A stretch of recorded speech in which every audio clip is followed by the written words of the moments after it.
What did I miss? Brian here, and today we got a version 2 gearbox in front of me. This one's actually from my Cybergun Colt M4.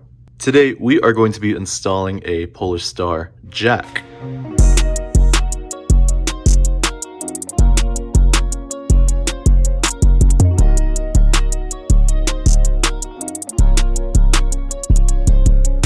This gearbox came from my Cybergun Colt licensed M4. We're going to gut it out and do an HPA build. Now, it may seem nerve-wracking to take apart a version 2 gearbox, but it's pretty easy. All we're going to do is just take everything out. The jack is going to sit where this silver cylinder is.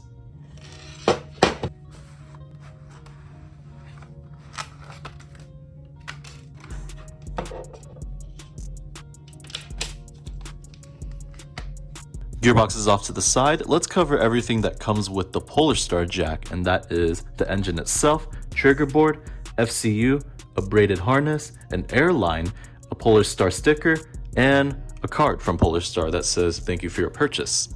Nothing much else to it. So why am I installing a PolarStar Jack? Well, the main question is, why not? I've worked on a lot of airsoft guns in the past, mainly GBBs and AEGs, but I've never worked on HPAs before, and I figured now would be a good time to get into it, especially since my Ares Amoeba is down because the gears are shredded. I got the Jack because it's easy to install, it doesn't break the bank, it's a simply built engine, and there are way less moving parts compared to most other engines out there, like the F1s, F2s, Kytheras, Fusion engines, Wolverines, etc., etc. And plus, the Jack will work with most version 2 M4 gearboxes, and I say most because it won't work with all of them. Before we get to it, let's go over all the tools necessary for this installation. For the tools, we only need 3 things, and they are a big Phillips head screwdriver, a small Phillips head screwdriver, and either a pick or, in my case, a small flathead screwdriver. It's mainly to push in the small connector on the Jack as well as the wiring harness onto the trigger board. Other than that, nothing else. And so, without further ado, let's get to it. To start off, we are going to unscrew the gearbox, and we have a total of 10 screws. Screws are out, and I put them off to the side, and if you take a look closely, I spaced all the screws out and placed them in the spots where I took them out of, because each screw is a different length, and you don't want to mix and match them and put them in the wrong spots, otherwise you could either ruin the threads or the gearbox shell won't close properly when you tighten it. Next, we're going to pry the gearbox open, and what I'm going to do is place a small screwdriver in that hole, because if you look closely, see that blue piece inside there? That piece holds the buffer tube and is under a lot of pressure because of that spring. And when you pry it open, there's a possibility it could fly out, bounce off the walls, or could hit you. So always want to be safe. You hear that? That was pretty loud.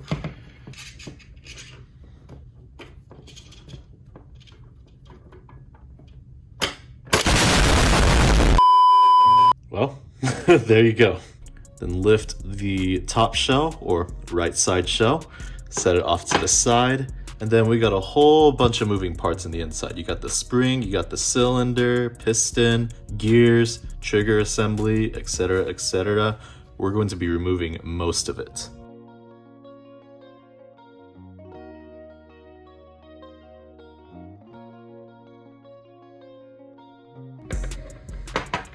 Okay, wiring harness is off. And this is what you should have left. If you have any shims sitting, you should remove them. I don't have any on mine.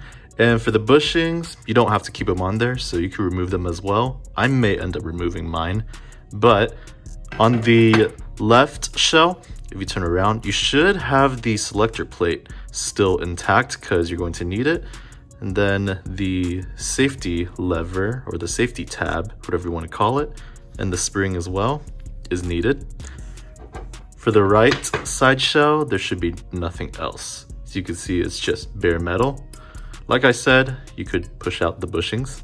Though what I'm gonna do is clean off the grease so that 1, it doesn't trap dirt over time and get dirty, and 2, I don't risk getting any grease on the circuit board and ruining it. And no grease. Next, we are going to install the trigger board. And if you look closely, this trigger board is a little bit different, and that's because this is the PolarStar Jack 1.1. The previous model, which is the 1.0, had a different trigger board. It didn't have the extension in the rear where it says J3, and also the airline it comes with has a different fitting that screws into the engine. Come on, focus. Now it's focused. This one is for the 1.1, whereas the 1.0 had a different attachment.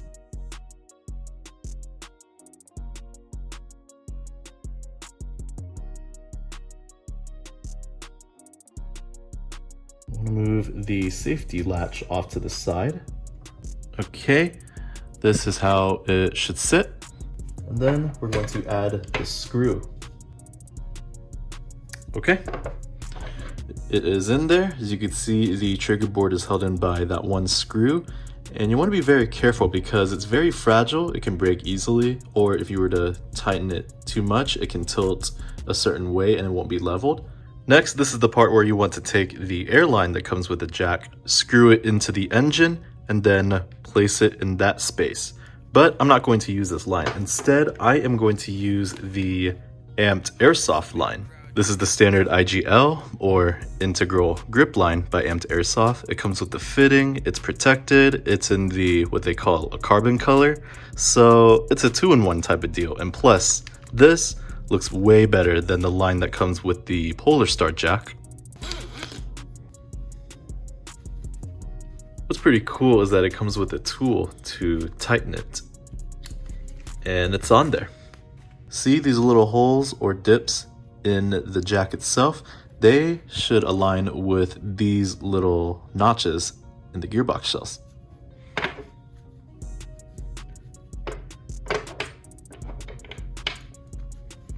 Okay, sits there really nicely. I'm gonna take the wire from the jack and route it under the IGL. And then I'm gonna connect it to the top port. Okay. It's in there, and then we're going to route the IGL downward. Next, I'm gonna connect the wiring harness on the front of the circuit board and then route it towards the rear of the gearbox. And if you look closely, the wiring harness has matching ports, so it doesn't matter which way you put it. Okay, the harness is in, and next we want to install our trigger. But I'm not going to put the stock trigger back in. Instead, I am going to install this upgraded red trigger. Now, it is red, but hey, this one's a flat trigger and I prefer flat triggers over curved triggers. And this one was given to me by one of my followers on Instagram. So thank you very much for your contribution for this build. Your help is greatly appreciated. The trigger is sitting. Now I have to hold on to it because if I were to let it go, it will pop out of place, because working with the triggers on the version 2 gearbox is the most painful thing ever. Now, as much as I want to set this down and show how to route everything and put everything together, unfortunately, this is something I'm gonna have to do while simultaneously hold the trigger. Well, it's all put together and my hands, they hurt real bad. This thing was insanely painful to close because I had to simultaneously hold that trigger and screw every screw possible, but it's done. Taking a look at that, you could see there's the Jack logo and the PolarStar logo on the other side. Pulling the trigger, it makes a little bit of noise, but it's really smooth. There's no restriction whatsoever, so we're already off to a great start. Look at the bottom, as you can see, the IGL is sitting really nice and snug in that hole where the motor would be.